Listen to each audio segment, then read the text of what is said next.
Tune করে আছেন radio ঢোল 94.2 FM। আব্দুল্লাহ কিন্তু চলে এলাম, শনিবার মানেই দুপুর 2টা থেকে বিকেল 4টা এই সময়টায় আব্দুল্লাহ চলে আসে আপনার সঙ্গে ব্যাক স্টেজ নিয়ে। So welcome everyone to a brand new episode of back stage.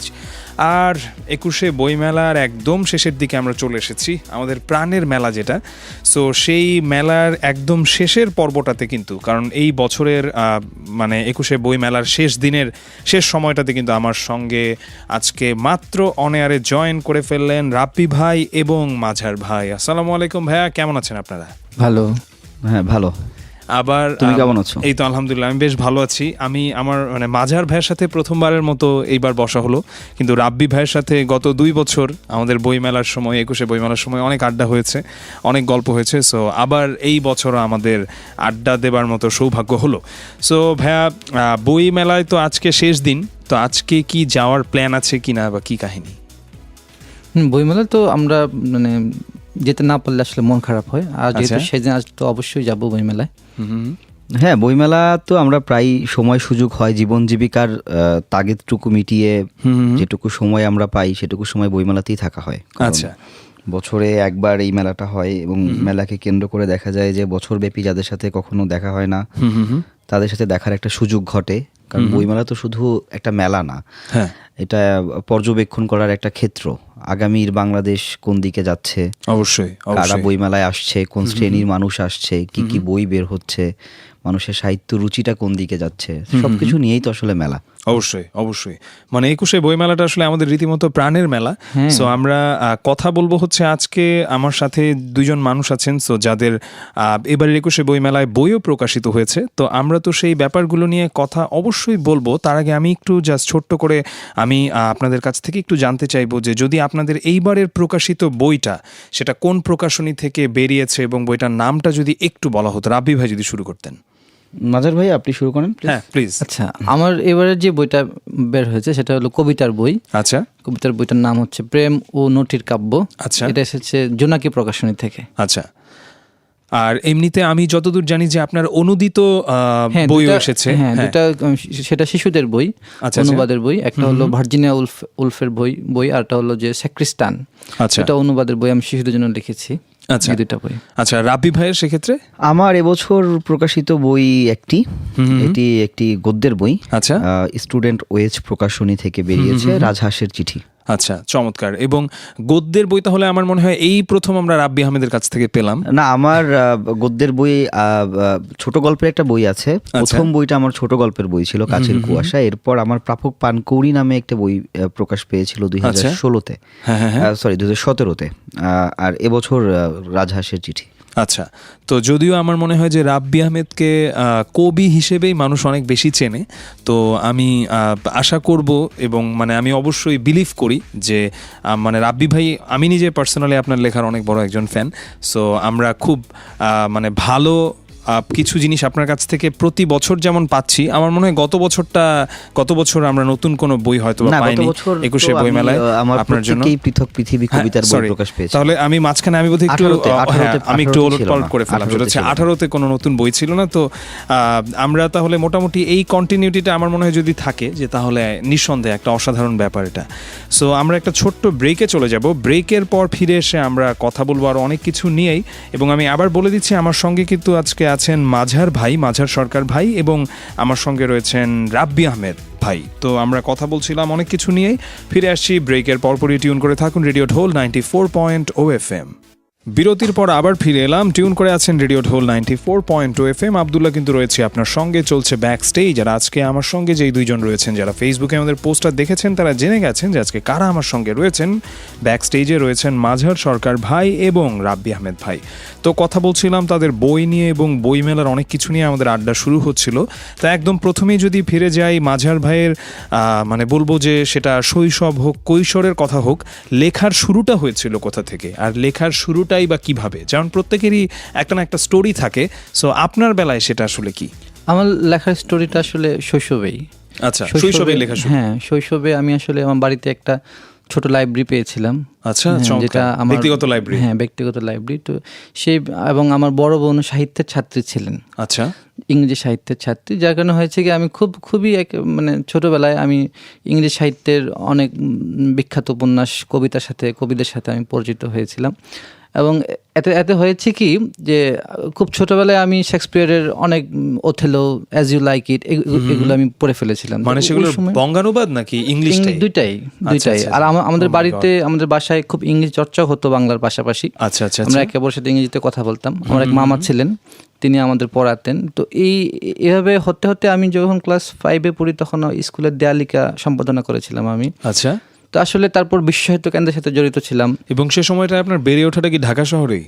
না, আমার বেড়ে ওঠাটা আসলে দুইটা জেলায়, ব্রাহ্মণবাড়িয়া এবং কুমিল্লায় বেড়ে ওঠাটা। আমি তখন আমি খুব ছোটবেলায়, যখন আমি বয়স 1-2 বছর, তখন আমি বড় হয়েছি আমার নানির কাছে। আমার মা দীর্ঘদিন অসুস্থ ছিলেন। তো আমি একেবারেই শৈশবটা কেটেছে আমাদের পুরা নদীর তীরে, তিতাস নদীর পাড়ে। আচ্ছা, তখন এই তিতাসের পাড়ে আমি বড় হয়েছে। সেই আসলে বলে না যে সাহিত্যিকরা আসলে শৈশবটাকে খুব যাপন করে। প্রতিটা মানুষ আসলে শৈশবটা মানে যে কোনো সৃষ্টিশীল মানুষের ক্ষেত্রে এটা সত্য। তো ওই স্মৃতিটা আমি এখনো বহন করি, এবং ওই লেখার তাড়নাটা আমার শৈশব থেকে আসে। আমার শৈশবের মানুষগুলা, শৈশবের নদী, ঘাস, ফুল, এই স্মৃতিগুলাই এখন আমাকে তাড়না দেয় এবং লেখার প্রেরণা দেয় আর কি। চমৎকার। তাহলে প্রথম লেখাটা প্রকাশিত হয়েছিল কবে? প্রথম লেখা প্রকাশিত হয়েছিল সেই ক্লাস 5-এ পড়ার সময়। আচ্ছা, যে পত্রিকার কথা বলছেন? হ্যাঁ, দেয়ালিকা ছিল। যে দেয়ালিকার কথা বলছেন, তো ওই দেয়ালিকা আমি সম্পাদনা করেছি। তো দেয়ালিকা তো হাতে লিখতে হয়। তো তখন আমার হাতের লেখা, সবাই বলতো হাতের লেখা সুন্দর। তো আমি দেয়ালিকাটা আমি নিজে লিখেছিলাম। ক্যালিগ্রাফিটা আপনারই করা ছিল? হ্যাঁ। আচ্ছা আচ্ছা। এবং ওখানে আমার একটা সম্ভবত কবিতাও ছিল। আচ্ছা, চমৎকার। তো ওই এয়ারপোর্ট থেকে আসলে আমার লেখক হিসেবে কিংবা এই ধরনের সাংস্কৃতিক অঙ্গনে, সাংস্কৃতিক পরিবেশের মধ্যে বেড়ে ওঠা আর কি। আচ্ছা, আর প্রথম যদি বলি যে মানে একদম ছাপার হরফে লেখা, সেটা পত্রিকায় হোক কিংবা বই হিসেবে প্রকাশিত হোক, সেটা হচ্ছে প্রথম কবে হয়েছিল? সেটা হলো পরের বছর, যখন আমি 6ষ্ঠ শ্রেণীতে পড়ি। ও মাই গড, মানে ক্লাস 6, মানে তো সেটা একদমই একটা বাচ্চা ছেলে। হ্যাঁ, বাচ্চা ছেলে। আর ওখানে আর তখন ছিল যে তখন স্কুলগুলোতে কিন্তু খুব সাংস্কৃতিক আয়োজন হতো। আচ্ছা, এখন সম্ভবত এতটুকু হয় না। সে ওই যে উপস্থিত বক্তৃতা হতো, স্বরচিত কবিতা, বিতর্ক প্রতিযোগিতা হতো, এগুলো আমি খুব করতাম। যার কারণে ওই সময়ে যারা স্থানীয় সাংবাদিক, যেগুলা স্থানীয় পত্রিকাগুলা, ওনারা আসতেন। তখন আমোদ নামে একটা পত্রিকা আছে আমাদের কুমিল্লায়, অনেক প্রাচীন পত্রিকা। আচ্ছা, তো ওই পত্রিকায় আমার একটা কবিতা ছাপা হয়েছিল। আচ্ছা। তারপর দেখা গেল যে সেই স্কুল পড়া অবস্থায় দেখা গেল যে বিভিন্ন ইংরেজি দৈনিক পত্রিকায়, তারপর এমনকি জাতীয় পত্রিকায় আমার লেখা ছাপা শুরু হলো। আমি খুব মজা পেতাম যে, আর তখন তো ইমেল ছিল না, তখন মোবাইলও অ্যাভেলেবল ছিল না, চিঠির মাধ্যমে লেখাগুলো পাঠাতে হতো। এবং আমি এগুলার ওই সম্পাদকরা সেই আবার রিপ্লাই পেতাম আমি, যে লেখা ছাপা হয়েছে। হ্যাঁ, সেটাও আবার চিঠির মাধ্যমে রিপ্লাই আসতো। পত্রিকা তো হাতে পেতামই, কিন্তু ওই যে লেখা ভালো হলো কিনা, আরো লিখো, এই ধরনের অনুপ্রেরণামূলক ব্যাপার ছিল। হ্যাঁ, ফিডব্যাক আসতো। চমৎকার চমৎকার। তো আর বই প্রকাশিত হচ্ছে প্রথম কবে হলো? বই প্রথম প্রকাশিত হয়েছে 2011 সালে, যখন আমি মাস্টার্সে পড়ি। আচ্ছা, মাস্টার্স মানে অনার্স শেষ বর্ষে, ঢাকা বিশ্ববিদ্যালয়। আচ্ছা, তো সেটা হচ্ছে কি কবিতার বই ছিল নাকি? সেটা কবিতার বই ছিল। আচ্ছা, সোনেলা রোদের সাঁকো, সেটা আমার প্রথম কবিতার বই। আচ্ছা, তো সেটা ছিল 2011 সালে। আর এইবার যেই বইটা ভাইয়া প্রকাশিত হলো, কবিতার বই, সো এটা হচ্ছে কততম বই প্রকাশিত হলো? এটা আমার 11তম বই। 11তম বই। ও মাই গড, তাহলে একটা মানে বেশ বড় একটা জার্নি যদি বলি, 2011 থেকে 20, এবং তার মানে লেখক হিসেবে যদি বলি যে বই প্রকাশের বয়সটা, সেটাও বোধহয় এবার 10-এ পা দিল। হ্যাঁ, বই প্রকাশের বয়স 10-এ পা দিল। হ্যাঁ, সেটাও একটা বেশ বড় একটা সময়। তো ফিরে যাই রাব্বি ভাইয়ের কাছে। রাব্বি ভাইয়ের সাথে এর আগেও যখন আমার মনে পড়ে, যে আগের বছরগুলোতে আমরা যখন কথা বলি, তো রাব্বি ভাইয়ের লেখক হয়ে ওঠার আলোচনায় বা কবি হয়ে ওঠার কথায় একটা অংশ অনেক চলে আসে, সেটা হচ্ছে ক্যাডেট কলেজ। তো তারপরেও আপনি আপনার বেড়ে ওঠার কথাটাও আপনি বলেছেন। সো আবার রাব্বি ভাইয়ের কাছে একটু ফিরে যাই সেই প্রশ্নটাতেই, যেটা মাঝার ভাইকে করলাম, যে লেখালেখির শুরুটা হয়েছিল কিভাবে? যে একই কথা, যে প্রত্যেকটা সৃষ্টিশীল মানুষেরই হয়তো বা কিছু স্টোরি থাকে বা কিছু জিনিস দ্বারা অনুপ্রাণিত হয় বা সামহাও তাকে ইনফ্লুয়েন্স করে। সো আপনার ক্ষেত্রে সেটা কি ছিল বা লেখার শুরুটা হয়েছিল কিভাবে? এক্ষেত্রে ধন্যবাদ তো আব্দুল্লাহ, তোমাকে খুবই সুন্দর প্রশ্ন। কারণ একজন লেখককে বুঝতে হলে তার শৈশব, তার কৈশোর, তার তারুণ্য, তার বেড়ে ওঠা খুবই জরুরি বিষয়, যে সে কোন প্রেক্ষাপটে বেড়ে উঠেছে। অবশ্যই। তো মাঝার ভাই যেমন বললেন যে তার বেড়ে ওঠা তিতাসের পারে, আমাদের আরেক বিখ্যাত কবি বাংলা সাহিত্যের আল মাহমুদেরও বেড়ে ওঠা তিতাসের পারে, তেমনি আমার বেড়ে ওঠা একদম বরিশাল, বৃহত্তর বরিশালের ঝালকাঠি জেলার কাঠালী উপজেলার ষোলজালিয়া গ্রামে। আচ্ছা। বিষখালী নদী বিধৌত একটি অঞ্চল, একদম ছবির মতো গ্রাম। একদম জীবনানন্দ দাশের আবহমান রূপসী বাংলা বললে, রূপসী বাংলা কবিতায় যে অনুষঙ্গগুলো আমরা পাই, তেমনি আমার শৈশবটা খুবই চমৎকার কেটেছে। আমার মনে পড়ে যে আমি যে বাড়িতে আমি বেড়ে উঠেছি, সেই বাড়িতে আমার পারিবারিকভাবে আমার একটা সাহিত্য চর্চার একটা পরিক্রমা ছিল। আমার খুবই অদ্ভুত ভাবে আমার বেড়ে ওঠা আমার আব্বা এবং আমার আম্মা তাদের নানা বাড়িতে, আমি আমার দাদা বাড়িতে বেড়ে উঠিনি। তো সেই যে বাড়িটা ছিল, সেই বাড়িটা ছিল যে তাদের সেখানে শিল্প সংস্কৃতির চর্চার একটা বিশাল ইতিহাস রয়েছে। তাদের পূর্বপুরুষরা দেখা যেত যে ওই সময় মোহাম্মদী পত্রিকা আসতো, তাদের ভেতরে ওই সাহিত্য, আমি যদি আরো একটু স্পেসিফিকলি বলি, সুফিবাদের একটা চর্চা ছিল।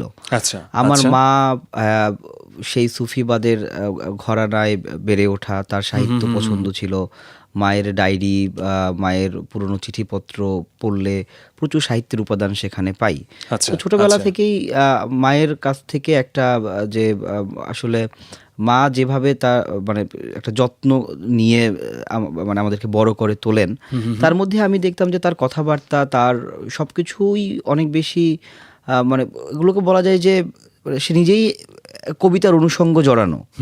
তো এরকম একজন মায়ের আঁচলে যখন বড় হলাম, তার কথা, তার জীবন দর্শন দিয়ে তাড়িত হলাম, তো আসলে সাহিত্যের বীজ আমি মনে করি যে খুব ছোটবেলায় আমাদের সামাজিকীকরণ যে প্রক্রিয়া, যে সোশ্যালাইজিং প্রক্রিয়ায় আমরা বড় হই, একটা শিশু যে সামাজিক প্রক্রিয়ার ভেতর দিয়ে বেড়ে ওঠে, তার সঙ্গে যদি যুক্ত হয় প্রকৃতি এবং যে অনুষঙ্গগুলো মানুষকে স্পর্শ করে, হ্যাঁ, তো ওই বাড়িতে বেড়ে উঠতে উঠতে আমি প্রচলিত অর্থে যদি আমি বলি যে তেমন খুব ভালো বইয়ের সঙ্গে আমি পরিচিত তখনও হইনি। কারণ হচ্ছে যে আমাদের প্রত্যন্ত ওই গ্রামে অনেক সময় অনেক বই পৌঁছায় না, এমনকি লাইব্রেরিও খুব একটা পৌঁছায় না। তবে এখন আমার মনে পড়ে যে একবার পুরনো দলিল দস্তাবেজ বের করতে গিয়ে আমি বেশ কিছু পুরনো বই পেয়েছিলাম, বাংলা সাহিত্যের ইতিহাস, তারপর বিভূতিভূষণের যে চাঁদের পাহাড়ের প্রথম প্রকাশ যে পাণ্ডুলিপি বইটা, হ্যাঁ, সেগুলো জানতাম যে সেগুলো আসলে আমার যে বংশের যারা চর্চা করেছেন তাদের বই। কিন্তু আরেকটু বড় হলাম যখন আমি শৈশবের গণ্ডি পেরিয়ে আমি ক্যাডেট কলেজে গেলাম, তো সেই জায়গার একটা বড় অবদান আছে আমার সাহিত্য চর্চার পেছনে। কারণ একদম বরিশালের নদী, জল, প্রকৃতিকে ছেড়ে যখন একটা সাহেবী জীবনের মধ্যে, কারণ আমি তো ওই সুটেড বুটের জীবনের মধ্যে অভ্যস্ত ছিলাম না, এবং পরিবার থেকে দূরে থাকা, বাবা মা থেকে দূরে থাকার একটা কষ্ট, একটা চাপা দুঃখবোধ তারা করে ফিরতো। এবং একদম শহুরে আরো আগে যদি একটু যাই, ক্যাডেট কলেজের আরো একটু আগে যদি যাই, যে আমার ক্যাডেট কোচিং এর জন্য আমাকে একটা সময় প্রায় 8 মাসের মতো টাঙ্গাইলে গিয়ে থাকতে হয়েছিল। Shaheen cadet coaching. তো টাঙ্গাইলে থাকতে হওয়ার বিষয়টা হচ্ছে যে বরিশাল থেকে আমাদের ঝালকাঠি থেকে টাঙ্গাইল অনেক দূর, প্রায় 2 দিনের মতো লাগে। সেখানে ভাষার মিল নেই, সেখানে সংস্কৃতিগত পার্থক্য। সেই ক্যাডেট কোচিং এ গিয়ে আমি অনুভব করলাম যে আমি কথা বলার মতো মানুষ পাচ্ছি না। আমি বরিশালের আমার আঞ্চলিক কথ্য ভাষার টান ছিল আমার ভেতরে, তো কথা বলতে গেলেই আমি দেখতাম যে বিদ্রূপের শিকার হচ্ছি। তো ওই সময়টা আমি প্রচণ্ড মানসিকভাবে একা হয়ে যাই। অন্যদিকে দেখা যায় যে অনেক যারা স্থানীয় ছিলেন, ওখানে ক্যাডেট কোচিং করতে আসছেন, তাদের পিতামাতারা দেখতে আসতেন, কিন্তু আমার কেউ আসতো না। আমি প্রতি শুক্রবার অপেক্ষায় থাকতাম, বসে থাকতাম। প্যারেন্টসে আমার খুব কষ্ট হতো যে আমার কেউ মানে আমাকে দেখার মতো কেউ নেই। যদিও আমার ঢাকায় যে সব আত্মীয় স্বজন, আমার ফুপু চাচারা ছিলেন, তারা আসতেন।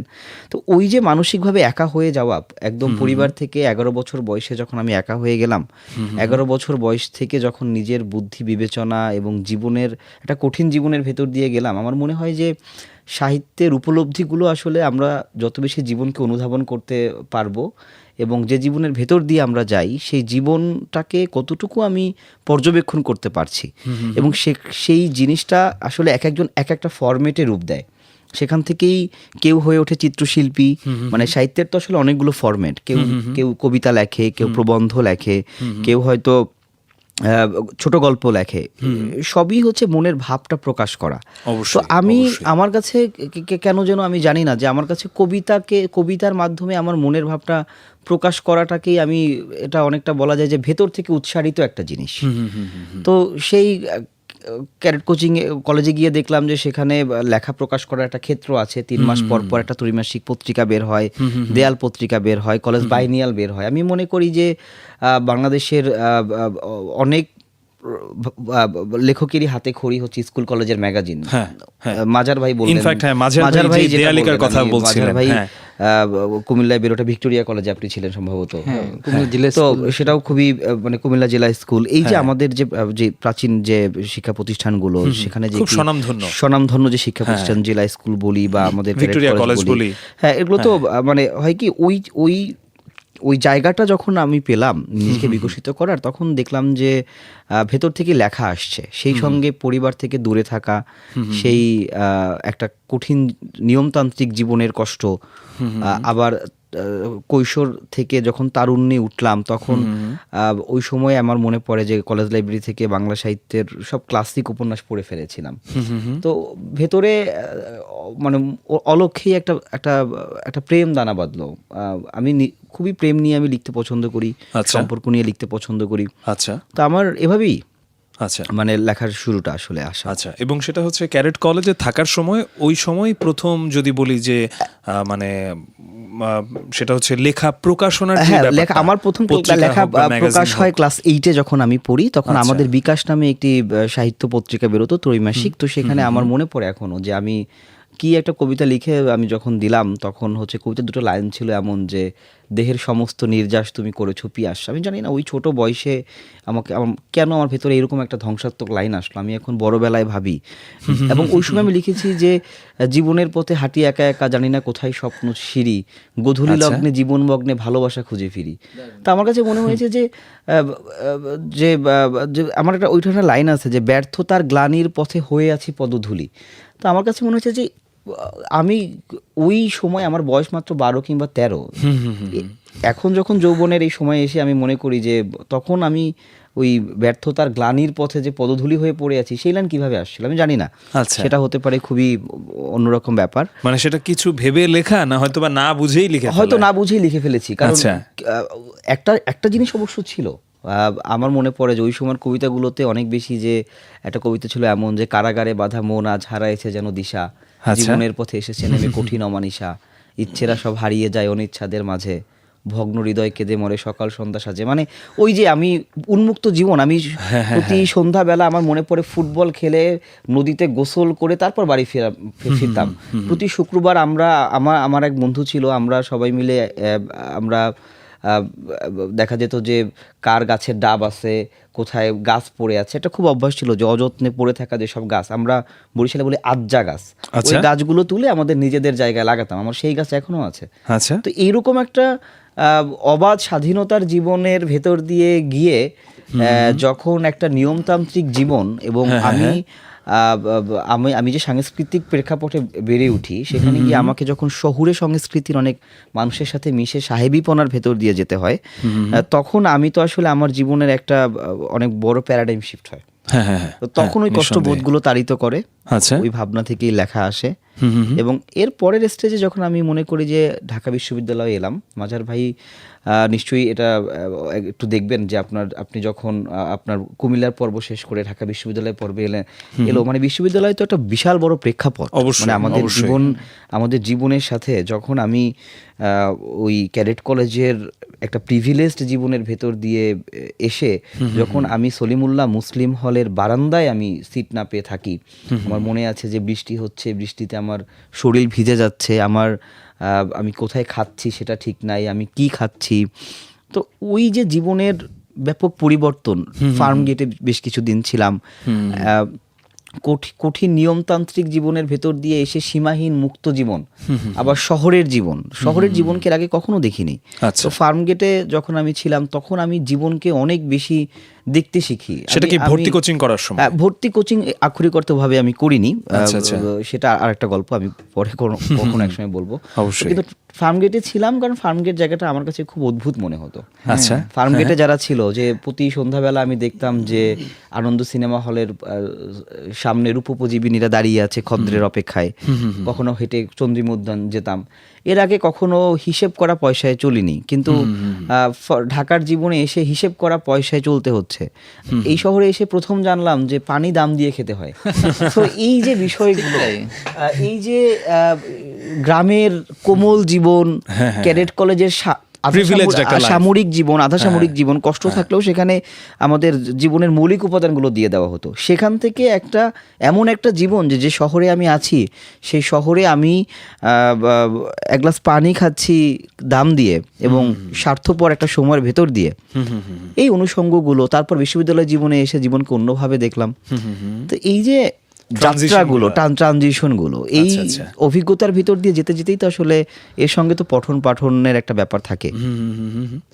চমৎকার। তাহলে আমার মনে হয় যে এরা শুধু একজন লেখক বা কবির ক্ষেত্রেই নয়, তিনি গীতিকবি হন, গায়ক হন, যাই হন না কেন, সৃষ্টিশীল যেই ধারার মানুষই থাকুক না কেন, লাইফের যে ট্রানজিশনগুলা সেটা বোধহয় মানে অনেক বড় ধরনের প্রভাব ফেলে। যে তিনি কি ধরনের লেখা লিখছেন বা কি ধরনের গান তৈরি করছেন, সেটা কি মানে অনেক একটা বিদ্রোহী ব্যাপার রয়েছে ওটার মধ্যে, নাকি সেখানে অনেক রোমান্টিসিজম লুকিয়ে আছে, নাকি সেটা মানে যে কোনো কিছুই হোক না কেন, তার লাইফের ট্রানজিশন এবং তিনি কোন সময়গুলোর মধ্য দিয়ে গিয়েছে। তাহলে আমার মনে হয় দুইজনের কথা শুনে এটা আমরা মানে অন্তত বলতে পারি যে এইটা অনেক ইম্পর্ট্যান্ট একটা ব্যাপার যে কোনো সৃষ্টিশীল মানুষের ক্ষেত্রে। তো এনিওয়ে, আমার মনে হয় যে আমরা একটা ছোট্ট ব্রেকে যেতে পারি এখন। ব্রেকের পর আমরা আবার ফিরে আসব। আর আমরা কিন্তু কথা বলছিলাম রাব্বি ভাই এবং মাঝার ভাইয়ের সঙ্গে। তো লেখালেখি, বইমেলা, অনেক কিছু নিয়ে কথা হচ্ছিল। সঙ্গেই থাকুন, টিউন করে থাকুন রেডিও ঢোল 94.2 FM। আব্দুল্লাহ ফিরে আসছি ব্যাক স্টেজে জাস্ট ব্রেকটার পরপরই। শুনছেন রেডিও ঢোল 94.2 FM। আব্দুল্লাহ রয়েছে আপনার সঙ্গে, ব্যাক স্টেজ চলছে। আর আজকের ব্যাক স্টেজে কিন্তু আমার সঙ্গে খুব বিশেষ দুইজন গেস্ট রয়েছেন মাঝার সরকার ভাই এবং রাব্বি আহমেদ ভাই। তো লেখা, কবিতা, অনেক কিছু নিয়ে কথা হচ্ছিল। এই গদ্য পদ্য নিয়ে কথা বলতে বলতে 21শে বই মেলা থেকে শুরু করে আমাদের আলোচনা অনেক দিকেই চলে যাচ্ছিল। সো চলে যেতে যেতে একটা কথায় চলে যাব মাঝার ভাইয়ের কাছে। সেটা হচ্ছে আমার মনে পড়ে একবার যে মাঝার ভাইয়ের সাথে কথা হচ্ছিল, তো সেই সময় মৌলিকতা নিয়ে আমাদের একটা আলোচনা হচ্ছিল কথায় কথায়, এবং সেখানে আপনি বলেছিলেন মাঝার ভাই, আমার মনে হয় যে মানে কবি বা লেখকদের যেই জায়গাটা, তারা হচ্ছে মৌলিকতার যদি মানে কেমন বলবো, যদি পাওয়ার হাউস বলি বা যদি আরও নির্দিষ্ট করে বলতে চাই যে মৌলিকতার উৎস, তাহলে সেখানে হচ্ছে ঘুরে ফিরে আসে কবি, লেখক বা আরেকটু বৃহদার্থে বললে সৃষ্টিশীল মানুষদের কথা, যারা সৃষ্টি করেন। আর সেটা আমি জানি না গবেষকদেরকে কোন কাতারে ফেলা যায়, কিংবা যারা হচ্ছেন পরবর্তীতে এটা দিয়ে শিক্ষা প্রদান করছেন, সো মানে যেই ফর্মেই শিক্ষাটা প্রদান করা হোক না কেন। তো এই ব্যাপারটা নিয়ে যদি আপনি একটু বলতেন যে আপনার কাছে মৌলিকতার উৎস বা মৌলিকতাটা আসলে কোথা থেকে আসে। মৌলিক আসলে এই যে আমরা রাব্বির আলোচনায় কিংবা আমি বলেছি দুইটা নদীর প্রসঙ্গ আসছে, আমি বলেছি তিতাসের কথা আর রাব্বি বলেছে বিষখালীর কথা, তাই না? নদী কিন্তু খুব গুরুত্বপূর্ণ একটা ব্যাপার, এবং নদী একই সাথে নদী জীবনদায়ী, নদী একই সাথে আবার খুব ধ্বংসেরও কারণ। এই যে নিষ্পেষণ, রূপান্তর, আমরা বললাম না যে ট্রানজ্যাকশন, মানে জীবনের যে দাহ, জীবন কিন্তু মানুষকে পোড়ায়, এবং এই পোড়ানোটা কিন্তু প্রতিটা মানুষই কিন্তু এই দহনের ভেতর দিয়ে যায়। বেড়ে ওঠে, হ্যাঁ, হ্যাঁ। কিন্তু সবাই কিন্তু লিখে না, আচ্ছা, লিখে খুবই অল্প মানুষ। হ্যাঁ হ্যাঁ, তার মানে এই যে মানে মানুষের জীবনটাকে যাপন করতেছে সবাই নানাভাবে নানা আঙ্গিকে, কিন্তু লিখছে কিছু মানুষ। এই যে তার বোধের যে স্ফুরণ, বিষখালী নদীতে আমিও কিন্তু গিয়েছি, তিতাস দেখেছি। আমি দেখেছি এই যে রাব্বি যেটা বললো তার অভিজ্ঞতার কথা, তার সে অনেক বড় একটা মানে আখ্যান কিন্তু সে খুব অল্প সময়ের মধ্যে বলেছে, যে মানুষকে দেখা, মানুষকে পর্যবেক্ষণ করা, মাটিকে দেখা, গাছকে দেখা, এই যে একটা লেখকের চোখ, এই চোখটা কিন্তু আর কারো নেই। আচ্ছা, চোখ সবাই দেখে, কিন্তু একজন কবি, একজন সৃষ্টিশীল মানুষ যা দেখে, যা উপলব্ধি করে, সেটা হয়তো অন্য কেউ করে না। নদী সে কাজটা করে। নদী মানুষ জল, কারণ নদীর জল যেমন স্থির থাকে না, ঢেউয়ের পর ঢেউ, নদীর জল বহমান, মানুষ জীবনও তাই। তো নদীর সাথে মানুষের জীবন, মানুষের বোধের জায়গাটা ঠিক তাই। নিয়মিত সে প্রতিনিয়ত সে নতুন নতুন জীবন বোধ, নতুন নতুন তাড়নার মধ্যে দিয়ে সে জীবনকে যাপন করে, এবং একসময় সে লেখক হয়ে ওঠে। আচ্ছা, একজন কবি যা লিখে তার কবিতায়, ঠিক একই কথা পৃথিবীর অন্য কোথাও পাওয়া যাবে না, সেটা যে ভাষাই হোক না কেন। আমরা দেখেছি যে জার্মান কবি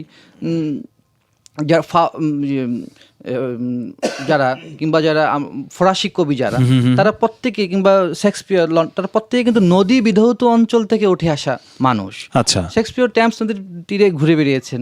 তারপর আমরা দেখি যে ফরাসি শিল্পী যারা, জার্মান দার্শনিক যারা, প্রত্যেকের হিস্ট্রি যদি আমরা ঘাঁটি, দেখবো যে প্রত্যেকে কিন্তু নদীকেন্দ্রিক মানুষ, নদীমগ্ন মানুষ। নদী তাদেরকে জীবন থেকে পাল্টে দিয়েছে। নদী হয়তো ঘরবাড়ি কেড়ে নিয়েছে, কিংবা নদী হয়তো নতুন পলি দিয়েছে, কৃষির উদ্ভব হয়েছে। এই যে তারা তাদের খুব স্থানিক। রাব্বি যেটা বললো খুব ইম্পর্টেন্ট একটা কথা কিন্তু সে বলেছে, যে সে যখন টাঙ্গাইল যায়, সে তখন মানুষের সাথে কমিউনিকেট করতে পারতেছিল না, দুইটা কারণে। এক হলো তার যে নৃতাত্ত্বিক পরিচয়, এবং আর তার যে ডায়ালেক্ট, এটা সে নতুনভাবে আবিষ্কার করা শিখে গেছে, মানুষের সাথে কমিউনিকেট করা।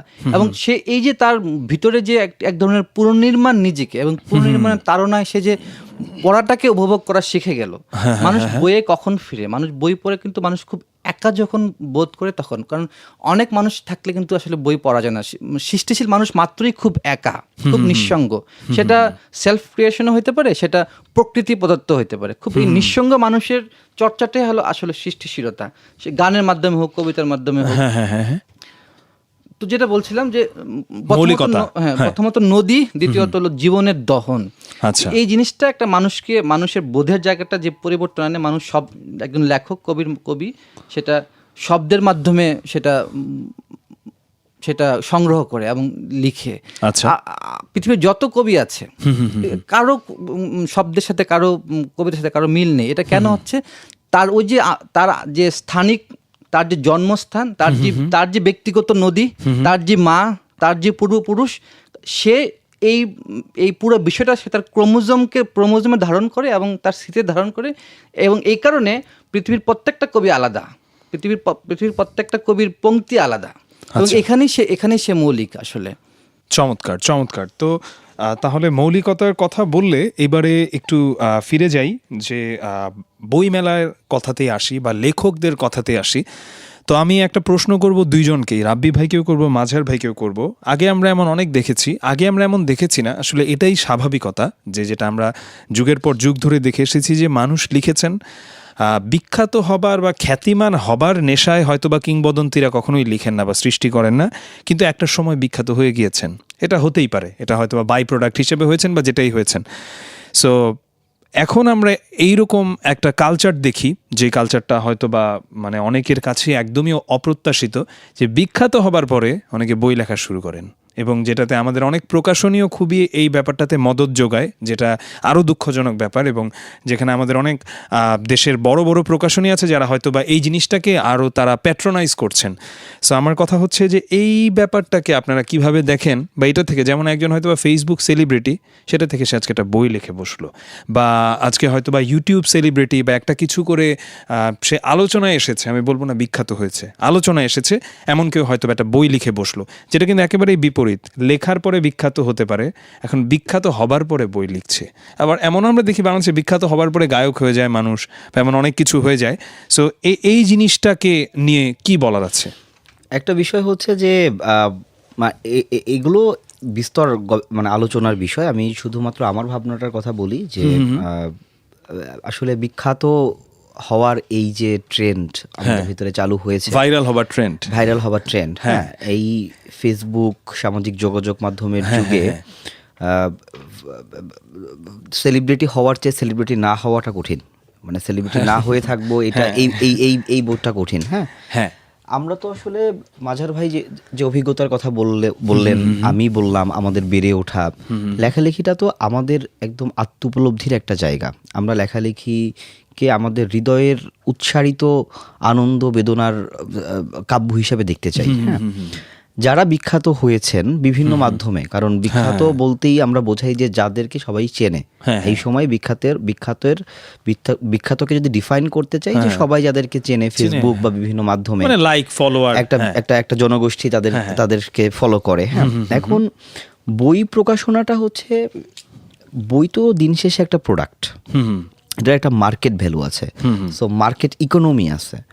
এখন প্রকাশনীগুলো যে জায়গা থেকে তারা দেখা যায় যে এই সময় এসে, যে কোনো রাজনীতিবিদ, সে হয়তো জীবনে কোনোদিন কিছু লেখেনি, কোনো ফেসবুক সেলিব্রিটি বা এই সময় মোটিভেশনাল স্পিকার, তাদের বই বের করে তারা লাভ করতে চায়। কারণ এখানে আমি বলবো যে আমাদের দেশে প্রকাশনা শিল্পের এতটাই বাজে অবস্থা, আমাদের দেশের প্রকাশকরা এতটাই লোভী যে তারা আসলে তাদের ওই লোভের জায়গা থেকে সাহিত্যের অনেক বড় একটা ক্ষতি করছে।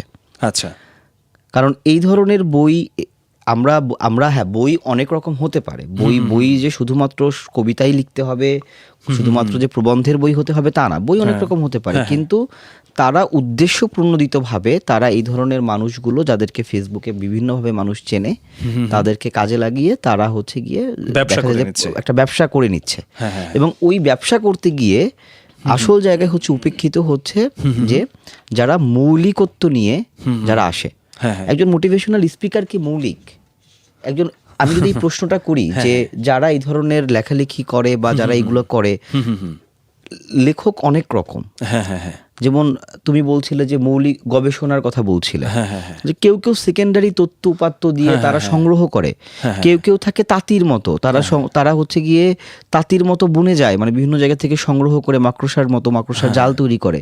আর কেউ হচ্ছে মৌমাছির মতো, যারা মধুটা সংগ্রহ করে। আচ্ছা, এখন আমাকে এটা বুঝতে হবে যে আমি আসলে কি তৈরি করছি। এখন এই ধরনের মানুষগুলো যেসব বই বের করছে, সেসব বইয়ের একটা ডিমান্ড আছে, যেহেতু তাদেরকে ফেসবুকে সবাই চেনে, সেলফি তোলে, ফেসবুকে দেয়, তাদের বই হাজার হাজার কপি বিক্রি হচ্ছে। কিন্তু যে তরুণ, আমার মতো, মাঝার ভাইয়ের মতো যে তরুণ, ওরকম গ্রামের পলিমাটি গায়ে জড়িয়ে, জীবনের দহন, শহরের যান্ত্রিক জীবনের দুঃখ কষ্ট বেদনা জড়িয়ে যে মানুষটা কবিতা লিখলো, কবিতা লিখে পাণ্ডুলিপি রেডি করলো, সে যখন একটা প্রকাশকের কাছে যাবে, তখন সেই প্রকাশক তো তার বই প্রকাশ করবে না, কারণ প্রকাশক সবসময় খোঁজে লাভ।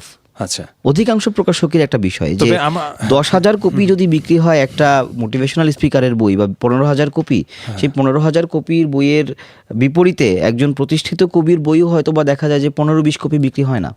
আচ্ছা, এখন আমার মনে হয় যে এইখানে কি একটা অনেক বড় ব্যর্থতা কি নিহিত আছে না, যে সেটা আমাদের প্রকাশনীর হোক বা ব্যর্থতাটা জারি হোক, যে মার্কেট কি খাচ্ছে, আবার মার্কেট তৈরি করাটাও কিন্তু আমাদের দায়িত্ব। মানে এখন এই যে প্রকাশনী নিয়ে যে কথাটা রাব্বি ভাই বললেন, তো এই ব্যাপারটা কি আমি বলবো এটা কি আগেও ছিল? আমি যদি বলি সেই 60-এর দশক, 70, 80, 90-এর দশকে, যে যখন ইনফ্যাক্ট আমাদের হুমায়ুন আহমেদের মতো মানুষরাও নতুন লেখক, তো এই বইয়ের প্রকাশকদের সাথে মানে লেখকদের একটা স্মুথ রিলেশনশিপের অভাব, এটা কি আমাদের মানে কি বলবো বৈশিষ্ট্যগতভাবে আগে থেকেই চলে এসেছে, নাকি এটা রিসেন্ট ডেইজে অনেক বেশি দেখা যাচ্ছে? নাজার ভাই, আপনার ভাবনায়? এটা নিয়ে আমার একটা পর্যবেক্ষণ আছে। সেটা হলো, আসলে আমরা মানে জাতিগতভাবেই আমরা নানা ধরনের সংকটের ভেতর দিয়ে যাচ্ছি। আচ্ছা, তো এর মধ্যে বইমেলাটা কিন্তু আলাদা কিছু না। প্রথমত এখানে অনেকগুলো বিষয় এসেছে, সেটা হলো প্রকাশক, মোটিভেশনাল স্পিকার, সেলিব্রিটি, এই ধরনের কিছু ধনতান্ত্রিক পুঁজি, মানে যে শব্দগুলোর সাথে পুঁজির সম্পর্ক আছে, মুনাফার সম্পর্ক আছে। সেলিব্রিটির শব্দটা শুনলে কিন্তু মানে এক ধরনের পুঁজি গন্ধ, টাকা গন্ধ, খ্যাতি চলে আসে, এক ধরনের মানে লাভ, একটা গ্ল্যামার বিষয় চলে আসে। বিষয়টা হচ্ছে যে এগুলা ইউরোপ আমেরিকাতে হয়। বারাক ওবামা বই লেখে, কিংবা মাইকেল জ্যাকসন কিংবা শাকিরাও বই লিখতে পারে। কিন্তু বিষয়টা হচ্ছে যে এখানে কোনো ধরনের মান বিচার, এখানে মূলত বিচার ব্যবস্থাটা ধসে পড়েছে। যে কোনো ধরনের বিচার, সেটা ফৌজদারি বিচারও হতে পারে, কিংবা একজন লেখককে মূল্যায়নের জায়গাতে হতে পারে, শ্রেণীকক্ষে ছাত্রদের মূল্যায়নের জায়গাটা, ক্লাসের কোন ছেলেটা মেধাবী, কোন ছেলেটাতে কি সম্ভব। এখানে তো একটা ক্লাসে যদি থাকে 60 জন, সবাইকে ডাক্তার ইঞ্জিনিয়ার হতে হবে, কেউ লেখক হবে এটা শিক্ষকটা সেই টিচিং করে না। মূলত এই যে অ্যাসেসমেন্ট, মানুষের মানে জাতিগতভাবে নৃতাত্ত্বিকভাবে আমাদের মূল্যায়নের জায়গাটা, যে আমাদের অর্থনীতিবিদরা বলেন যে উন্নয়ন মানে হচ্ছে যে যা হইতে চায় তা হইতে দেওয়া। এটা না হওয়ার কারণে হয় কি, বইমেলাতে শুধু কিন্তু মোটিভেশনাল স্পিকার না, অনেক আমলারাও আসে কবি হওয়ার জন্য। এটা দোষের কিছু দেখি না আমি। তার মানে হচ্ছে যে উনি রাষ্ট্রযন্ত্রের অনেক বড় পদে গিয়েও কবি না হওয়ার যন্ত্রণায় উনি ভোগেন। কেন ভোগেন, তার সংকটটা কোথায়? এই সংকট হলো এই যে আইডেন্টিটি ক্রাইসিস। আইডেন্টিটি ক্রাইসিসটা আসছে যে সে আসলে এত মেধার স্ফুরণ, এত ভালো রেজাল্ট করেও তার মধ্যে একটা অবমূল্যায়নের গ্লানি থেকে গেছে। কেন থেকে গেছে? তিনি যা হতে চেয়েছেন তা হতে পারেন নাই। হয়তো তাকে হয়তো সামাজিক চাপে হয়তো সে আমলা হয়েছে বাধ্য হয়ে, কিন্তু সে আসলে হতে চেয়েছিল গায়ক।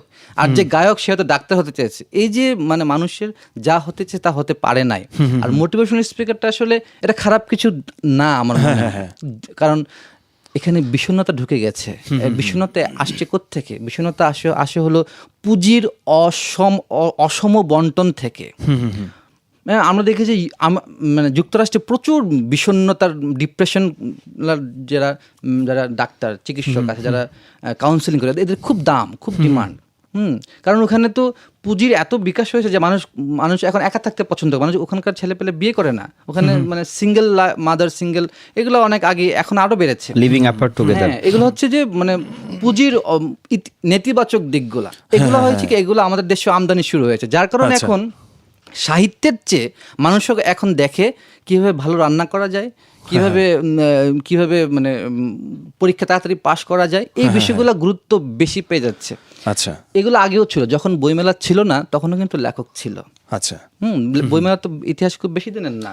তবে একটা বিষয় হচ্ছে মাঝার ভাই, মানে ধরেন যে একটা জনগোষ্ঠীতে অনেক মানুষই কিন্তু লেখে। কারণ আপনি দেখবেন যে পথে ঘাটে চলতে ফিরতে বহু মানুষ তারা লেখাকে তারা ভাবে যে, ধরেন যে আমরা অনেক সময় আমরা দেখি একটা সময়ে যে রাস্তার আশেপাশে অনেক বই পাওয়া যায়, যে কি করিলে কি হয়, স্বপ্নের বই, লঞ্চে উঠলে, বহু লেখক আছে যে যারা লিখছেন আর কি। হ্যাঁ, তবে মানে যেটা হলো যে এই যে লেখক হওয়ার যে একটা ব্যাপার, যে আমার একটা বই আছে, এখন আমি মনে করি যে এই সময়ে এটা একটা ফ্যাশন।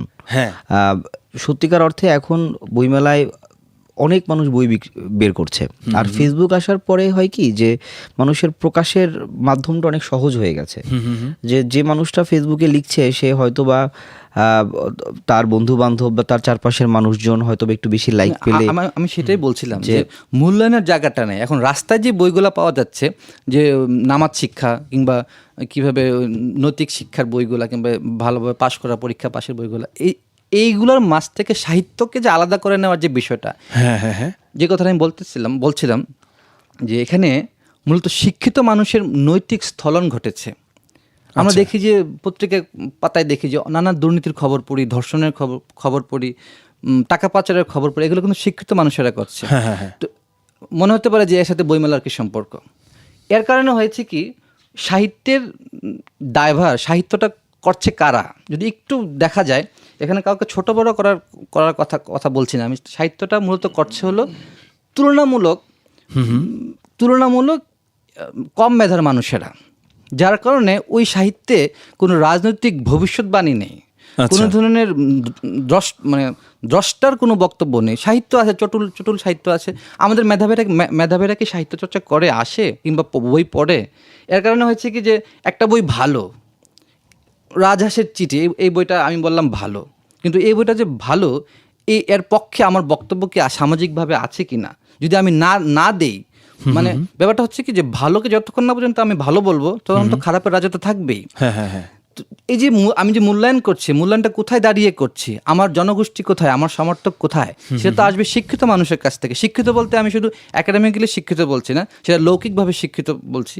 এই জিনিসটা নেই আমাদের বিশ্ববিদ্যালয়গুলো, ধসে পড়েছে বিশ্ববিদ্যালয়গুলো আমার চোখের সামনে। যার কারণে হচ্ছে বইমেলাটা এক ধরনের অরাজকতায় মানে ঢুকে গেছে। এখানে যে যেভাবে পারে, প্রকাশকরা, এখানে কোনো এডিটিং হাউস নেই, প্রুফ রিডার নেই, কার বই বের করবে, যার কারণে লেখকরাও গ্লানিতে পড়ে গেছে, লেখকরা অবমূল্যায়িত হচ্ছে। ভালো বই দেখা গেছে পাঠকের কাছে যাচ্ছে না, পাঠক তুলনামূলক খারাপ বই কিনছে। কেন কিনছে? কারণ ভালো বইগুলোর আলোচনা হচ্ছে না, ভালো লেখকরা সামনে আসছে না। আচ্ছা, তো এইখানে আমি একটা কথা বলবো, এইখানে মাঝখানে আমি একটু ইন্টারাপ্ট করবো। সেটা হচ্ছে যে এইখানে প্রচারের যে ব্যাপারটা, আমরা লেখক কবিদের মধ্যে এই ব্যাপারটা অনেকের মধ্যেই দেখি যে তারা হয়তো বা নিজ থেকেই কিছুটা নিভৃতচারী থাকেন বা প্রচার বিমুখতা এই ব্যাপারটা কাজ করে। তো এখন যেমন হয়ে গেছে দিন, সেটা হচ্ছে যে দেখা যায় যে এই প্রচারের ব্যাপারটাও একটা অনেক বড় প্রভাব ফেলছে। তো সেক্ষেত্রে এই জিনিসটা নিয়ে কি বলবেন মাঝার ভাই এবং রাব্বি ভাই, যে লেখকদের তাহলে কি করা উচিত? তাদের কি এই মানে মার্কেটিংটাকে কি গুরুত্বের সাথে নেয়ার যুগটা চলে এসেছে, নাকি আপনারা এখনো মনে করেন যে যদি ভালো লেখা হয় বা যদি সেটা পটেনশিয়াল রিডার থেকে থাকে? থ্যাংক ইউ, এটা খুবই গুরুত্বপূর্ণ প্রশ্ন। তবে আমি মনে করি যে একজন লেখকের বই প্রচারের দায়িত্ব লেখকের না। আচ্ছা, আমাদের একটা লেখকের একটা বই প্রচারের পেছনে সবচেয়ে বড় ইফোর্টটা দিবে হচ্ছে গিয়ে প্রকাশনী। অবশ্যই, কারণ হচ্ছে প্রকাশনী যদি একটা বইকে তুলে না ধরতে পারে, এখন আমাদের দেশে হয় কি যে একজন লেখককেই সমস্ত দায়ভার নিতে হয়। তাকে পাণ্ডুলিপি তৈরি করতে হয়, তাকে প্রুফ দেখে দিতে হয়, তাকে প্রচ্ছদ কে করবে, মানে খুঁটিনাটি বই প্রকাশের যাবতীয়। আর একটু যারা মানে আমি বলবো যে মানে যারা টাকা দিয়ে বই বের করে তাদের কথা তো বাদই দিলাম, যে খরচটা তো তাকে দিতে হচ্ছে। কিন্তু আমাদের দেশে হয় কি যে আমাদের দেশে একটা বইকে, একটা ভালো বইকে প্রমোট করার জন্য যে সাহিত্যর গোষ্ঠী আছে, মানে যারা সাহিত্য সত্যি বোঝে, আমাদের এখানে ভালো কোনো এডিটর নেই, আমাদের কোনো ভালো এডিটর হাউস নেই, এডিটিং হাউস নেই। যে যারা বাইরের দেশে প্রচুর হাউস আছে যারা হচ্ছে গিয়ে বই সম্পাদনা করে, তারা হচ্ছে গিয়ে বই কিভাবে প্রচার করবে। কিন্তু এখন আমাদের দেশে যেটা হয় যে এখন প্রচার ব্যাপারটা এত বেশি, মানে মানুষ এত বেশি আত্মপ্রচারক হয়ে গেছে, এত নগ্ন। আমি বলি যে বিজ্ঞাপন কখনোই দোষের কিছু না। অবশ্যই যখন হচ্ছে গিয়ে পাশ্চাত্যে যখন আবদুল্লাহ ব্র্যান্ডের একটা সিগারেট ছিল, তো যখন আবদুল্লাহ ব্যান্ড করলো, তখন আবদুল্লাহ সিগারেটের কোম্পানি ওরা একটা ইয়ে করলো যে don't smoke, not even Abdullah. এই যে বিজ্ঞাপনের ভাষাটা কি? যখন রবীন্দ্রনাথ বিজ্ঞাপন লিখছেন বলছেন যে সুলেখা কলমের কালি যা কলঙ্কের চেয়েও কালো। আবার যখন সৈয়দ শামসুল হক বিজ্ঞাপনের স্ক্রিপ্ট লিখছেন, তারা বলছেন যে স্টার তারাই খায় জীবনে যারা বহুদূর যায়। এখন বিজ্ঞাপনের ভাষাটা কি? এখন আমাদের এখানে তো বিজ্ঞাপনের কোনো ভাষাই তৈরি, বিজ্ঞাপন তো একটা আর্ট, বিজ্ঞাপনও একটা শিল্প। আমি বিজ্ঞাপনকেও আমি শিল্প আমি বলি। আমার যখন 2015-তে নিচের ঠোঁট কামড়ে ধরে কাঁদতে নেই বইটি বের হয়, তখন আমি এই বইটি প্রচারণের জন্য আমি গ্রাফিতি, আমি দেয়াল লিখন এবং আমি হচ্ছে গিয়ে চিকা মারার আশ্রয়টা নিই। আচ্ছা, মানে আমি সেই ফরম্যাটটাকে আমি মনে করি যে এই ফরম্যাটে একটা বই যদি প্রচার হয়, অসুবিধা কি? আমি দেখলাম যে না, এই বইটা যত রকম বিতর্কই থাকুক এই বিজ্ঞাপন নিয়ে, আমি সেখানে আমি সফলতা পেয়েছি। কিন্তু আবার কথা হচ্ছে যে 2020-এ এসে আমি আবার একই কাজ করব কিনা, তখন হয়তো বা ওই সময়ে আমার যেরকম রুচি ছিল এই সময় হয়তো আমার সেই রুচিটা নাও হতে পারে। তবে আমার যেটা মানে সাহিত্য বড় নির্মম একটা জায়গা, যে জীবনানন্দ দাশ, তার এটা খুব বড় একটা এক্সাম্পল আমাদের, যে তার মৃত্যুর বহু বছর পর তার ট্রাঙ্কের ভেতর থেকে তার পাণ্ডুলিপিগুলো উদ্ধার পেয়েছে এবং সে জীবন দশায় দেখে যেতে পারেনি যে তার লেখা কেউ পড়েছে। এবং সমকালে ভালো লেখার মূল্যায়ন হওয়া ব্যাপারটা খুব কম। হয়তো আজকে মাঝার ভাইয়ের যে বই, আমি ব্যক্তিগতভাবে মাঝার ভাই ব্যক্তি সম্পর্কের বাইরে গিয়ে যদি আমি বলি, মাঝার ভাইয়ের লেখার আমি অনেক বড় ভক্ত। তার কবিতা আমাকে যতটা তাড়িত করে, আমি আমার ব্যক্তি সেলফকে যদি খুঁজে না পাওয়া যায় কোনো টেক্সটে, তাহলে ওই টেক্সট পড়ার পর তো আসলে আমি বলবো যে আমি আসলে কি পড়লাম। প্রত্যেকটা লেখাই হচ্ছে গিয়ে ব্যক্তির অভিজ্ঞতা যখন সামগ্রিক অভিজ্ঞতায় রূপ নেয়, তখন সেই লেখাটা হচ্ছে গিয়ে সার্বজনীন হয়ে যায়। অবশ্যই। তো এখন মাঝার ভাইয়ের কবিতা, মাঝার ভাই এই সময় কি লিখছেন, সেটা তার চারপাশে যারা আছে, তার বন্ধু বান্ধব থেকে শুরু করে তার চেনা পরিচিত গণ্ডি, অনেকেই হয়তো খুব গভীরভাবে মানে কবি মাঝার সরকারকে আবিষ্কার করতে এখনো পারেনি। আর আমাদের এই সময়টা বরাবরই সাহিত্য বলি, কবিতা বলি, এর পাঠক খুব সীমিত ছিল। শিল্প কখনোই গণমানুষের বিষয় না, কিন্তু গণমানুষের জন্য আবার শিল্প। কারণ একটা সময়ে আমি এক্সপেক্ট করতে পারি না যে বাংলাদেশের 15-17 কোটি মানুষ কবিতা পড়ছে। হ্যাঁ, নিঃসন্দেহে, মানে অবশ্যই, মানে এটাও একটা কারণ আরেকটা বিষয় হচ্ছে যে সামাজিক যোগাযোগ মাধ্যম তো আসার পরে এটা তো একটা বলা যায় যে হোম পেজ নামে একটা কবিতা আছে, যেটা অনুভূতির দোকানের মতো।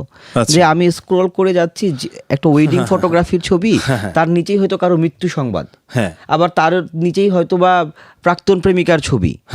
তো এই যে হৃদয়ের মধ্যে বিস্তর ভাঙচুর, সেটা আবার একটা প্ল্যাটফর্মে অনুভূতির এত বিস্তর। আমি যখন কবিতা পড়ি আমি কবিতা পড়ি, যখন গল্প পড়ি আমি গল্প পড়ি, কিন্তু আমি যখন ফেসবুক পড়ি তখন আমি একটা বিচিত্র অনুভূতির জায়গাকে পড়ি। মানে সেই জায়গায় যখন একটা লিঙ্কে যখন দেখা যায় যে বলিউডের কোনো গান থাকে, পরের লিঙ্কে মাঝার সরকারের কবিতার বইয়ের রিভিউ, তো আসলে খুব মনস্তাত্ত্বিক জায়গাতেই আমি ক্লিক করি, যেখান থেকে আমি চটুল আনন্দ পাবো। আমাদের আনন্দ গ্রহণের জায়গাটা চটুল হয়ে গেছে। আমরা এত অগভীর হয়ে গেছি যেখানে আমাদের নোংর ফেলার মতো কোনো জায়গা নেই। খুব অসাধারণ কথা এটা বললেন রাব্বি ভাই, সেটা হচ্ছে যে অগভীরের ব্যাপারটা। তো অগভীরের ব্যাপারটা বললে আরেকটু ব্যাপার শেয়ার করি, যে এই যে মোটিভেশনাল স্পিকারদের যে এত এখন ডিমান্ড, বিশ্বজুড়ে মোটিভেশনাল স্পিকারদের, এটা কিন্তু শুধু বাংলাদেশে না, সারা পৃথিবীতে। একটা জনগোষ্ঠী যদি শিল্প, সাহিত্য এবং ব্যক্তি অভিজ্ঞতার ভেতর দিয়ে যায়, তাহলে তার তো মোটিভেশনাল স্পিকার দরকার হয় না। কারণ সেটাই তো, এই তো রাষ্ট্র এখানে ব্যর্থতার দায় নিতে হবে। রাষ্ট্র এগুলো নিয়ন্ত্রণ করতে পারে না। একজন হুজুরও কিন্তু মোটিভেশনাল স্পিকার, ওয়াজগুলো কিন্তু বেসিক্যালি মোটিভেশনাল স্পিকিং। তারপরে কখনো কোনো অধ্যাপকরাও এই ভূমিকায় হয়। অধ্যাপকদের অনেক অধ্যাপক, ভার্সিটি অধ্যাপক কিন্তু বেসিক্যালি মোটিভেশনাল স্পিকার। তারা আসলে না, যে কোনো টেক্সটই তো মোটিভেশন জাগাতে পারে। আমি যদি বলি যে আমাদের যে থিওলজি, আমরা যে অর্থে মোটিভেশন বলতেছি যে একটু জীবনকে চাঙ্গা করো, এই ধরনের আর কি, ওই মোটিভেশন না যে জীবনকে। আমাদের এখনকার যে মোটিভেশন মাজার ভাই যেটা বললেন, সেটা অনেক বেশি পাশ্চাত্যের পুঁজিবাদী মোটিভেশন। আমি এখনকার মোটিভেশনাল স্পিকাররা কি করে, এখন তাদের সব মোটিভেশনের ভেতরে এই যে তোমার জীবনে এই থাকতে হবে, এই থাকতে হবে, এই নাই কেন, ওই নাই কেন, তোমাকে পশ লাইফ লিড করতে হবে, তুমি আবার। আমার কথা হলো যে আমরা কিন্তু মোটিভেশনাল স্পিকারের বিপরীতে না। বিষয় হচ্ছে এগুলা সব ধুয়ে মুছে যেত যদি প্রকৃত জিনিসটাকে আমরা ধরে রাখতে পারতাম। আমরা নিজেরাও তো আমাদের নিজের জায়গায় নেই। আমি যেটা বলছিলাম যে আবর্জনা থাকবে, কিন্তু এই যে একজন কৃষক যখন হাল চাষ করে তখন এই যে মাটিতে সে মই দেয়, আগাছাগুলো ফেলে, যেগুলো আগাছাগুলো দূরে ফেলে, সার দেয়, বীজ বপন করে, আবার আগাছা জন্মে আবার সরায়, প্রতিনিয়ত সে পরিশ্রম করে। এখানেই শেষ না। এই যে ধান হচ্ছে, ধানের মধ্যে ধান সবগুলো কিন্তু ধান হয় না, কিছু তোষ হয়, এগুলো ফেলতে হয়। মানে প্রতিনিয়ত একটা পরিচ্ছন্ন, মানে এভাবে আগাইতে হয়। এখন ব্যাপারটা হলো কৃষকের ভূমিকায় কারা এই সমাজে, এই রাষ্ট্রে? এখান থেকে কৃষক নেই। আমরা দেখেছি একসময় বুদ্ধদেব বসু ছিলেন, যে ওনার হাত ধরে প্রচুর সাহিত্যিক, কিংবা উনি খুব তখুর, এখন পর্যন্ত আমার মতে উনি তখুর একজন সাহিত্য সমালোচক। তার হাত ধরে প্রচুর সাহিত্যিক কবি আমরা আবিষ্কার করতে পেরেছি। একসময় সৈয়দ আলী আহসান ছিলেন, একসময় রুকনুজ্জামান যখন দাদাভাই ছিলেন, তার হাত ধরে প্রচুর শিশু সাহিত্যিক এসেছেন। এখন কারা আছে? এখন হয়েছে কি, প্রচুর গণমাধ্যম হয়েছে, প্রচুর সংবাদপত্র হয়েছে, কিন্তু তারা দেখা গেছে তারাও কোনো না কোনো ধনতান্ত্রিক সমাজ ব্যবস্থার দাস। এই কারণে হয়েছে কি, তারাও কিন্তু একেবারে খুঁজে তৃণমূল পর্যায় থেকে যে একজন লেখককে তুলে আনবেন, সেই দায়িত্বটা তারা বোধ করেন, মানে সেই দায়িত্ব বোধিয়ান নাই। যার কারণে হয়েছে কি, আমাদের তুচ্ছ বিষয়ে আলোচনা করতে হয়, কিন্তু বেসিক্যালি আমাদের আলোচনা করার কথা ছিল সেরা বিষয়গুলোকে নিয়ে। মাজার ভাই, একটা বিষয় আমি আপনার সাথে যুক্ত করতে চাই, যে সাহিত্য যখন পারপাস সার্ভ করার একটা মেকানিজম হয়ে যায়, যে সাহিত্য দিয়ে আমি আমার বসকে খুশি করব, সাহিত্য দিয়ে আমি একটা রাজনৈতিক মতাদর্শকে খুশি করব, কোনো রাজনৈতিক ব্যক্তিকে খুশি করব, সাহিত্য যখন পার্টিজান হয়ে যায়, যে একটা বিশেষ জনগোষ্ঠী, একটা বিশেষ সমাজ ব্যবস্থা, একটা বিশেষ ফিলোসফিকে আমি প্রমোট করার জন্য আমি লিখছি, তখন সাহিত্য তার যে নির্মোহ যে তার যে অবস্থানটা, কারণ শিল্প সাহিত্য সবসময় হচ্ছে এটা অনেকটা বাতাসে গেরো দেওয়ার মতো একটা বায়ুবীয় কাজ। এই যে একটা জীবনকে আমরা যাপন করে যাচ্ছি, একজন লেখকের না লিখলে কি হয়? আজকে যদি এই শোতে এখানে লেখালেখি নিয়ে কথা বলার চেয়েও হয়তোবা আমি যদি মনে করতাম যে আরও অনেক রঙিন জায়গা আছে যে জায়গাগুলোতে গেলে আমি হয়তো সেখানে আমি আরো এই জীবনকে অন্যভাবে দেখতে পারতাম, কিন্তু সব ছেড়ে কেন এখানে আসা, বা কেন প্রতি বছর বইমেলার সময়টা সব কিছু ফেলে রেখে বইমেলায় গিয়ে পড়ে থাকা বা লেখালেখি সঙ্গে থাকা। একটা জীবনের তো অনেকগুলো কাজ আছে। আমি এই সময়টা আমি আমার প্রেমিকার সঙ্গে কাটাতে পারতাম, এই সময়টা আমি হয়তো বা আমি অন্য অনেক জায়গায় আমি নিজেকে দিতে পারতাম। কিন্তু দিন শেষে আসলে বিষয়টা এটাই যে সাহিত্য শুধুমাত্র আর্ট ফর আর্টস সেক, মানে আমি শিল্প নির্মাণ করছি তাই এটা কে পড়লো, এটা আদৌ মানুষ পড়লো কিনা, ছুঁয়ে দেখলো কিনা। মাঝার ভাইয়ের কবিতার কথা আমি যদি বলি, যে তার একটা বই আছে প্রেরিত পুরুষ, মানে অসাধারণ একটা বই। সোনালী রোদের সাঁকো, শরতের বাস টার্মিনাল। এখন এই বইগুলো, এই লেখাগুলো যদি আমরা না পড়ি, তার অসাধারণ বই রাজনীতি, বিশ্ববিদ্যালয়ের পুরো রাজনৈতিক জীবনকে এখন আমাদের তরুণরা কি খোঁজ রাখছে? আমাদের তরুণদের চাইতে এর চেয়ে তারা অনেক বেশি আপডেট, যে আজকে কাদের খেলা আছে, মানে তাদের উন্মাদনার জায়গাটা অন্যরকম, এবং পুঁজি সবসময় সেটাই চেয়েছে। হ্যাঁ, এবং আসলে আমাদের চিন্তাকে নিয়ন্ত্রণ করার জন্য রাষ্ট্র মদত দিয়েছে এসবে, রাষ্ট্র এবং প্রশাসন মদত দিয়েছে এসবে, কারণ রাষ্ট্র সবসময় চায়, রাষ্ট্র চিন্তাশীল মানুষ চায় না। এই যে শহীদ কাদের একটা কবিতা আছে সেলুনে যাওয়ার আগে, কবিতার মর্মার্থটা এমন যে বড় চুল দেখলেই রাষ্ট্র সবসময় একটা ভয় পায় যে এর চুল বড় কেন, তো চুল কেটে মানে চুল ছোট করে রেখে রাষ্ট্র চায় যে সবাই হচ্ছে গিয়ে তার মতো ভাববে। কেন আমাদের সরকারি চাকরি বা সরকারি যে বিসিএস যে প্রতিযোগিতামূলক পরীক্ষা, এই পরীক্ষাগুলোর যে মানে বিষয়টাকে কেন এরকম একটা সিলেবাস রাখা হয়েছে? যে এই প্রক্রিয়া তো শুরু হয়েছে অনেক আগে। চীনে একটা সময় ছিল যে তারা বুদ্ধিবৃত্তিকভাবে অনেক যারা বুদ্ধিজীবী তাদেরকে নিয়োগ করতো, এবং নিয়োগ করার একটা প্রক্রিয়া ছিল যে তখন তাকে বুদ্ধিজীবী তকমাটা দেয়া হতো। তো ওই পরীক্ষায় কেউ কখনো পাশ করতে পারতো না। তেমনি বিসিএস হচ্ছে একটা কন্টিনিউয়াস প্রসেস, যে একবার বিসিএসে ফেল করে সে ভাবে যে এই ফেল করার দায়ভারটা তার পর্যাপ্ত প্রিপারেশন ছিল না। এই যে রাষ্ট্র সমস্ত চিন্তা, সমস্ত মননশীলতার জায়গাটা গলা টিপে হত্যা করছে, আমাদের পাঠ্যপুস্তকে আমাদের মেজর কবিদের কবিতা বাদ দেওয়া হচ্ছে। এই যে রাষ্ট্রের ধস, রাষ্ট্র কাঠামোর যে চিন্তা, একটা প্রজন্ম যদি, একটা জাতি যদি চিন্তা না করতে পারে, অবশ্যই মানে চিন্তা না করতে পারলে আসলে মানে কারো চিন্তার অধীনে থাকা মানে তার কৃতদাস হয়ে থাকা। এখন আমাদের তো কোনো মৌলিক চিন্তা নাই, আমরা কি চিন্তা দিয়ে উদ্বুদ্ধ হব? মানুষের জীবনের কোনো আলটিমেট দর্শন নাই যে আমি যে জীবনটা যাপন করছি আমার পারপাসটা আসলে কি। আমরা নিজের জীবনে যে দেশের মানুষ গ্রামার বইতে মাই এইম ইন লাইফ রচনা মুখস্থ করে পড়ে, সেই দেশের মানুষের কাছ থেকে আমি কি আশা করতে পারি?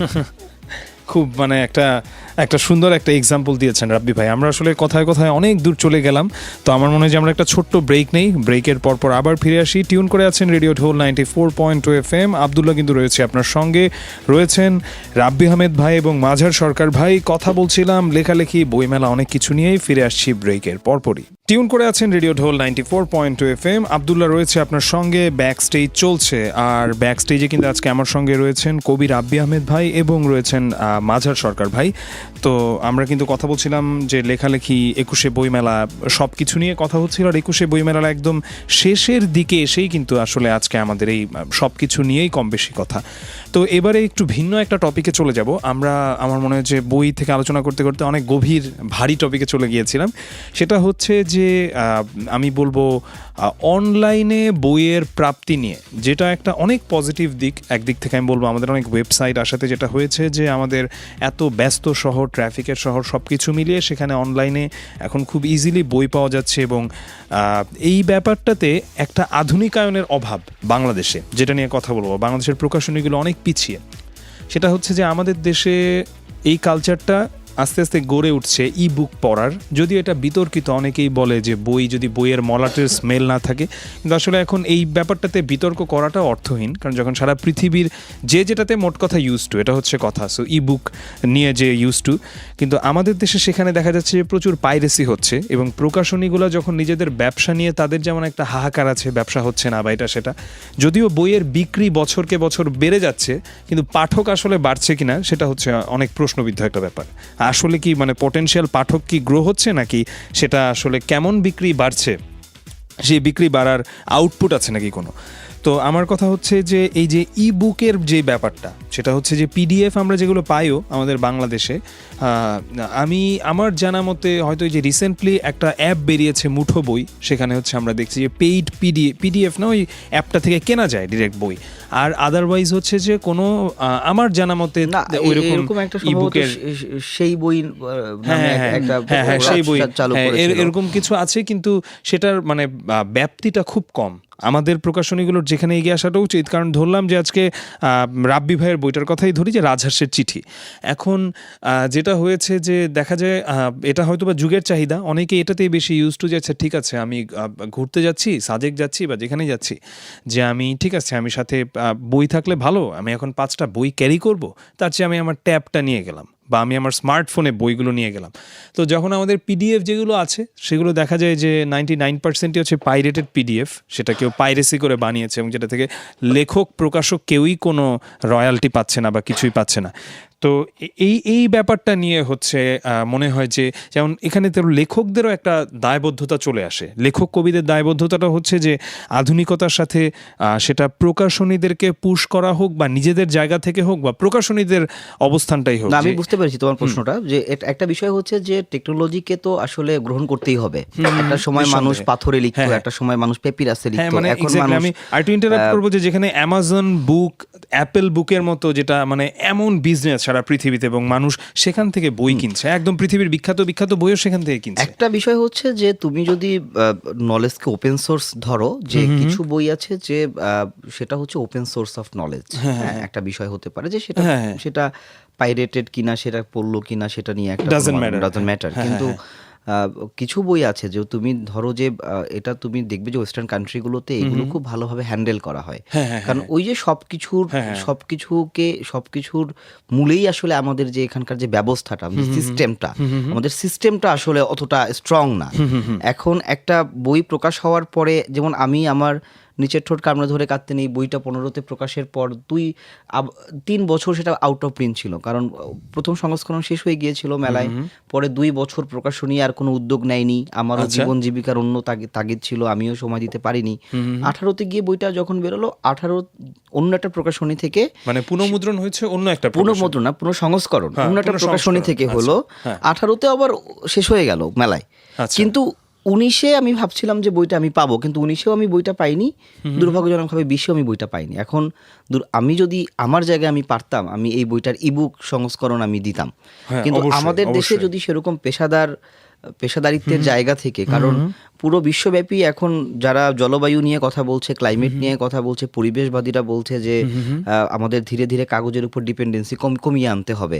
হ্যাঁ, সেই জায়গা থেকে অনেক সময় যে আসলে যে বইয়ের ঘ্রাণ, বইয়ের কাঁচা বই, এগুলো এক ধরনের একটা আবেগের জায়গা। বই আমি 2 মলারটা দেখতে চাই, কিন্তু সেরকম যদি ইবুক হয়, কারণ অনেক বই আছে আমি এখন অ্যামাজন বুক থেকে, আমি অ্যাপেলের বুক থেকে আমি কিনতে পারছি, সেই বইগুলো আমার কাছে আমি যদি ইবুকে অভ্যস্ত হয়ে উঠি পড়তে, সেটা অসুবিধা নাই। হ্যাঁ, এবং মানে সারা পৃথিবীতে কোটি কোটি মানুষ অভ্যস্ত এই জিনিসে। বরাবরই আমাদের প্রকাশকরা হচ্ছে তারা মৌসুমি ব্যবসা করে। মৌসুমি, আমি বলবো যে এরা হচ্ছে ওই যে কাঁঠাল ব্যবসায়ীদের মতো।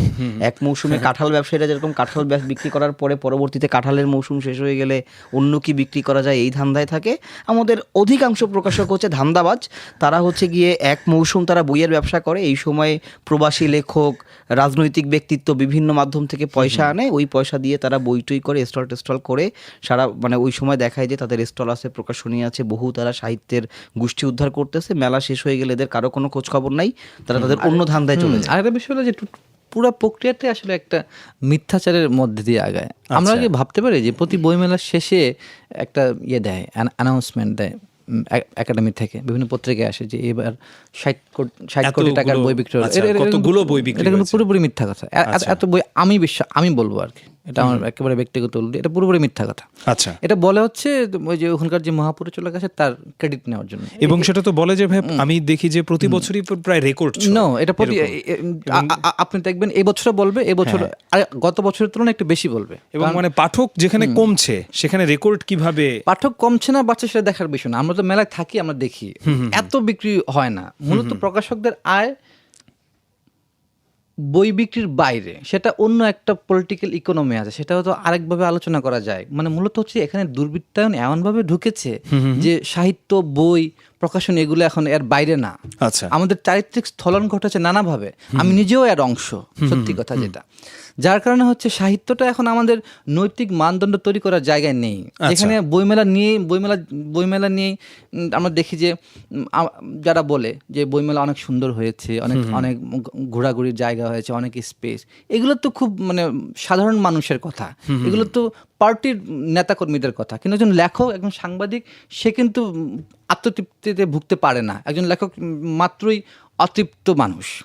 একজন সাংবাদিক মানে অনুসন্ধানী।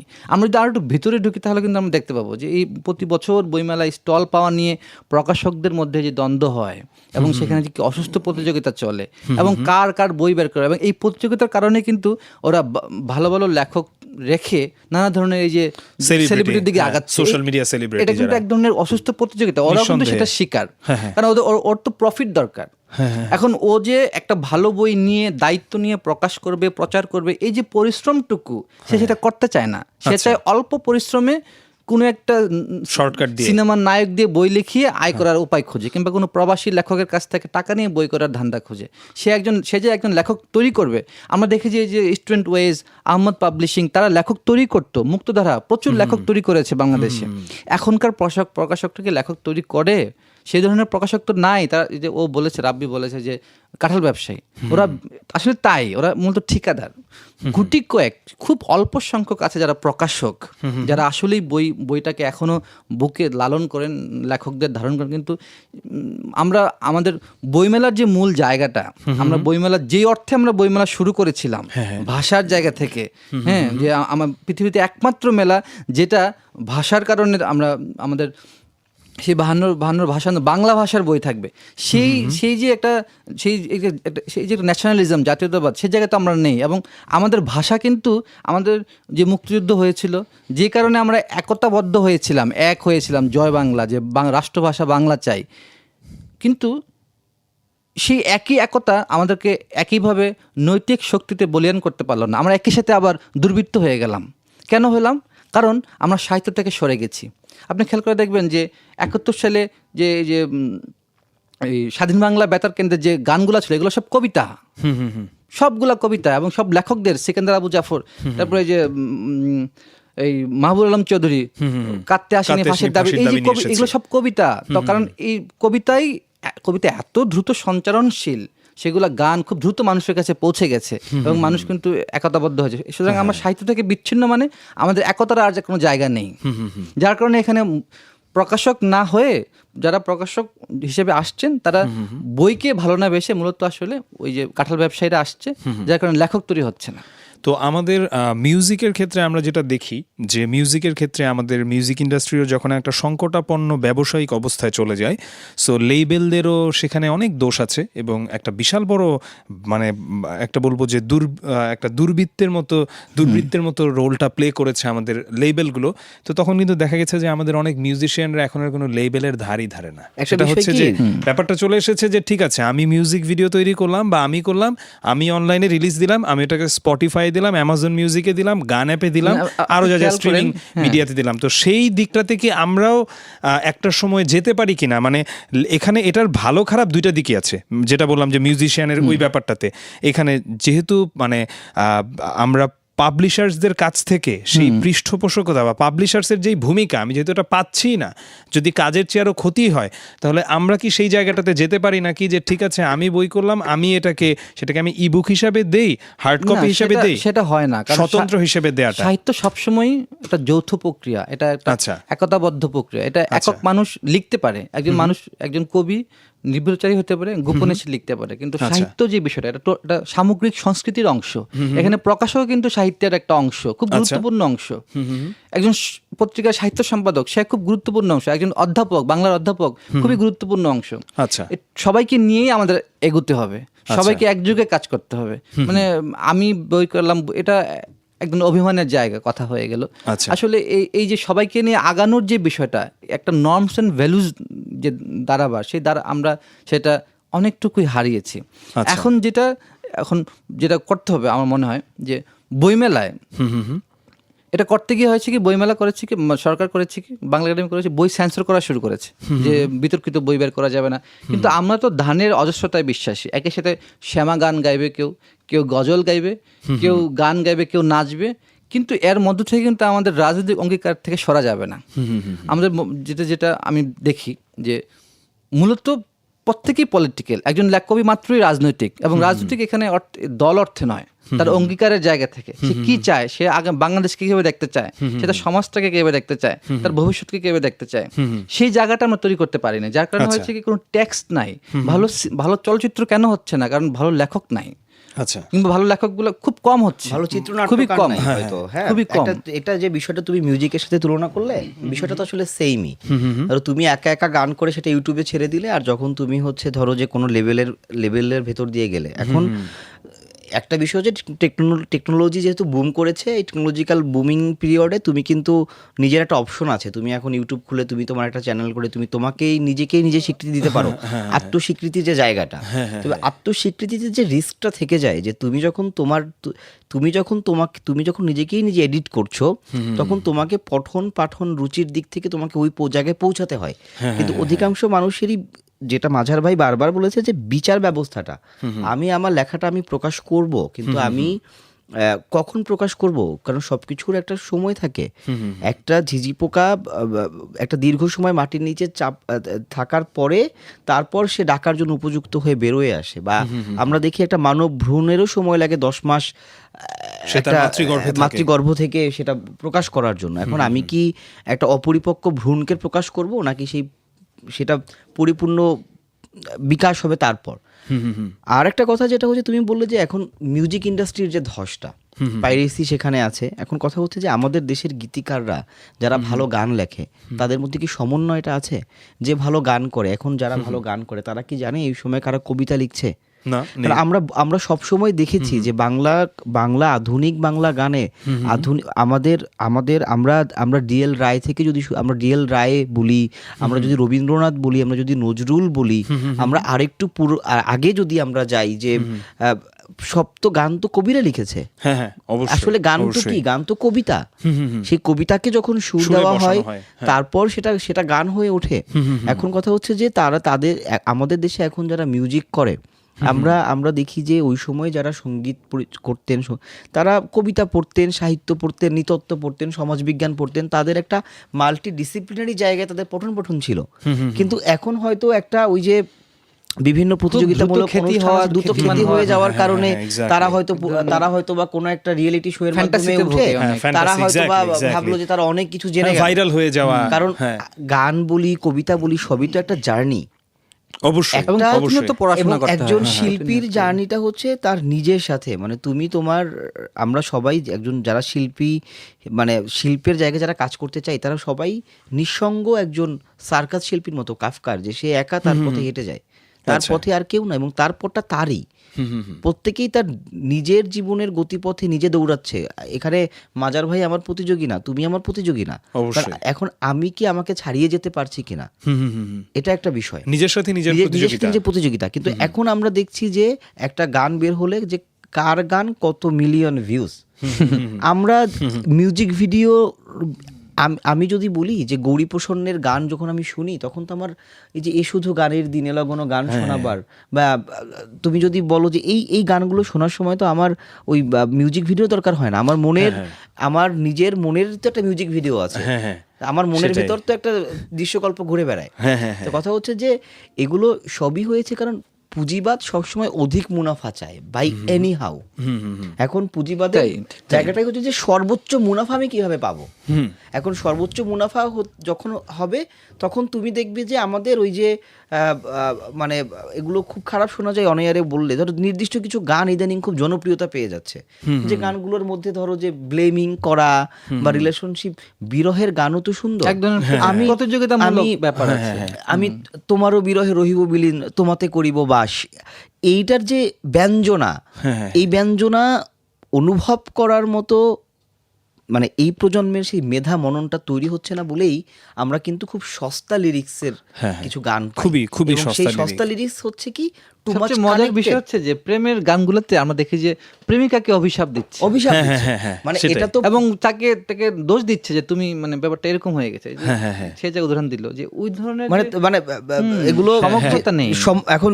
এটা যেহেতু মানে এখানে অনেক রকম, এটা আমরা একটা মিউজিক স্টেশনে কথা বলছি, আমি কোনো গানের স্পেসিফিকলি কথা অবশ্যই আমরা নাম মেনশন করব না, তবে এইখানে মাঝার ভাইয়ের সাথে আমিও এক হব যে মানে এখানে বোধহয় যে ল্যাক অফ এমপ্যাথির একটা ব্যাপারও আছে, যে মানে বিরহ আমাকে ছেড়ে চলে গেছে, তারপরেও হয়তো বা মানে আমি তাকে নিয়ে খারাপ বলছি না, সেটা নিয়ে আমি দুঃখ বিলাস করি বা যাই করি। তো এখন জিনিসটা হয়ে গেছে জ্ঞানী মানুষের কাজ, দুঃখ পাওয়া কিন্তু জ্ঞানী মানুষের কাজ। যেমন আমি বলি এখন ব্যাপারটা হয়ে গেছে ব্লেম গেম। হেমন্তের একটা গান আছে, আমরা এই গানের লিরিক্স কত সুন্দর, যে যে কতদিন পরে এলে একটু বসো, তোমায় অনেক কথা বলার ছিল যদি শোনো, যে জীবনের যে পথ আমার ছিল গো তোমার ছায়ায় আঁকা, সেই পথ তেমনি আছে সবুজ ঘাসে ঢাকা। এই যে তুমি যে পথ ছেড়ে গেছো, তোমার জন্য সেই পথটা সবুজ ঘাসেই ঢাকা আছে, তুমি যদি আবার এসো তুমি দেখতে পাবে যে সেই পথটা তার মতো।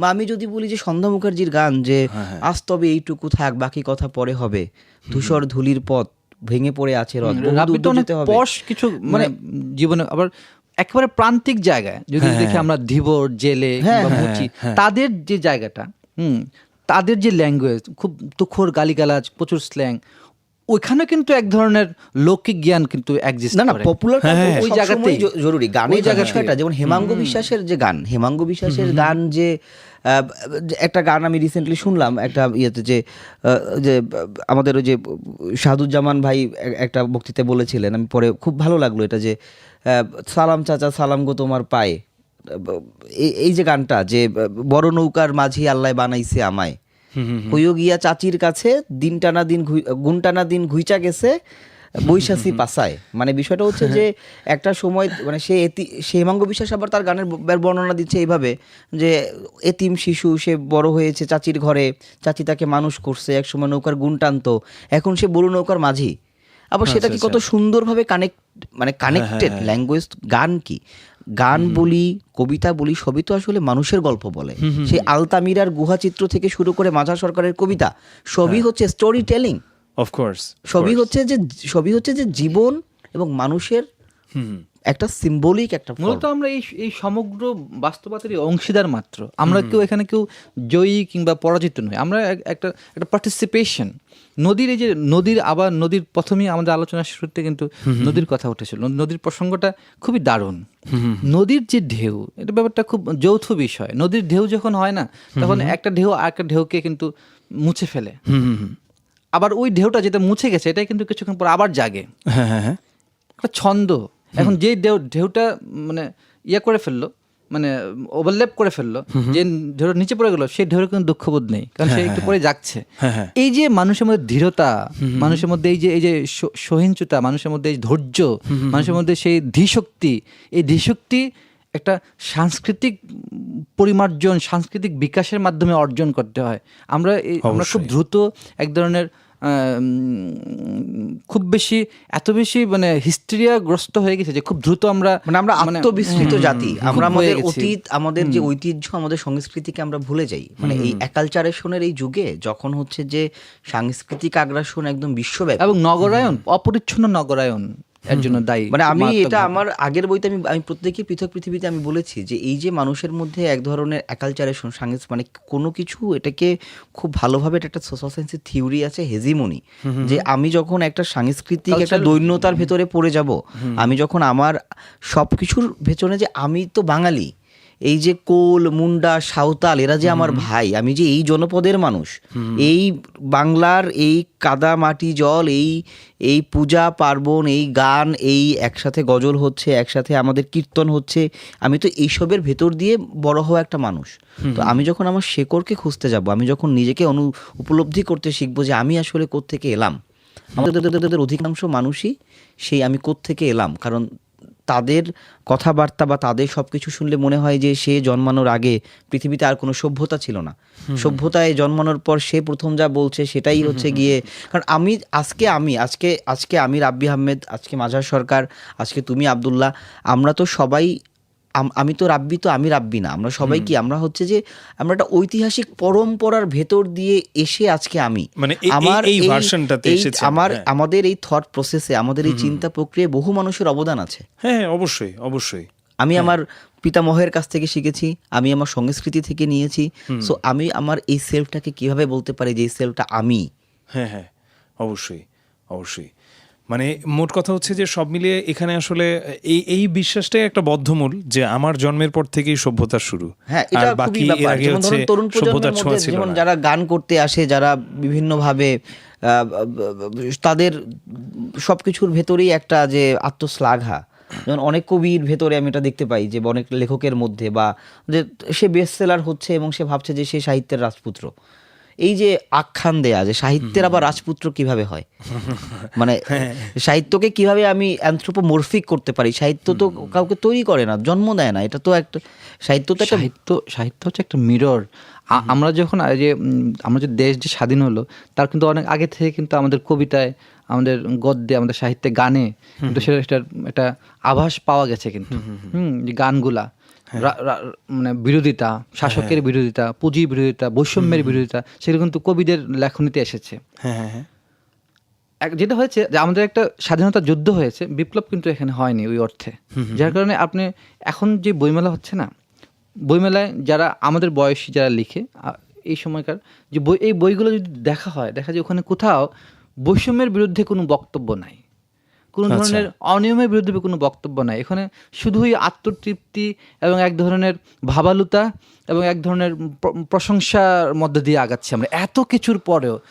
এত কিন্তু একজন লেখক তো তা হতে পারে না। এখন একজন লেখক মাত্রই সে দ্রোহী, একজন লেখক মাত্রই তে সমাজের খুবই নিরীক্ষণ ধর্মী সে হবে।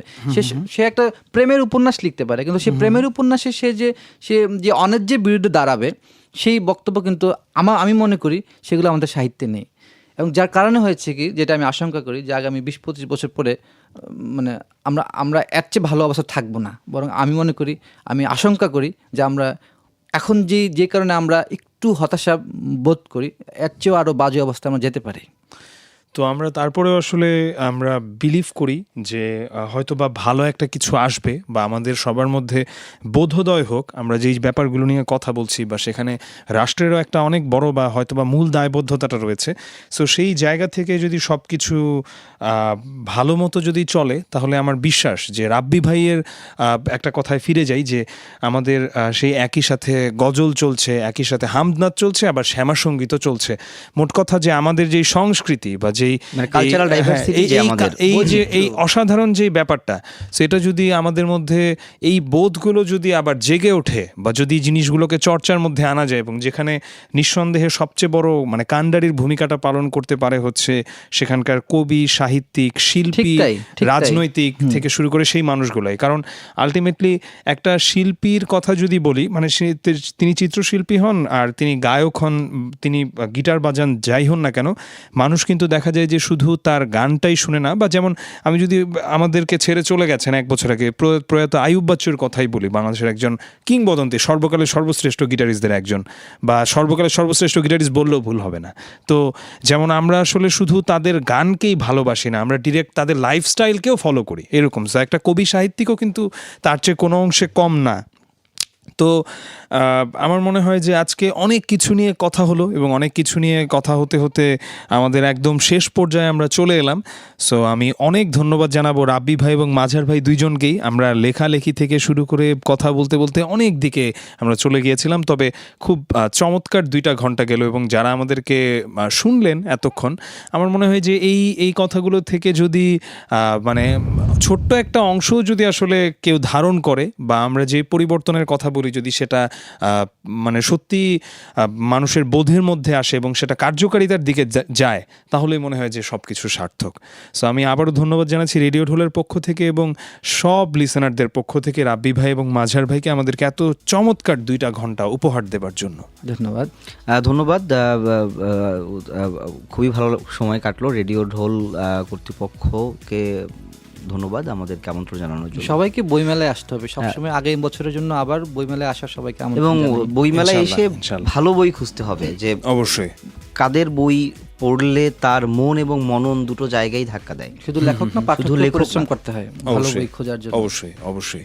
সো আমরা সেই জায়গাটা থেকে সবাই নিজেদের মতো চেষ্টা করব, এবং আসলে যেই মানে একটা সুন্দর একটা বাংলাদেশ গড়ার যেই স্বপ্নটা আমাদের, এটা যাতে মানে শুধু স্বপ্ন না থাকে, এটা যাতে বাস্তবায়ন হয়।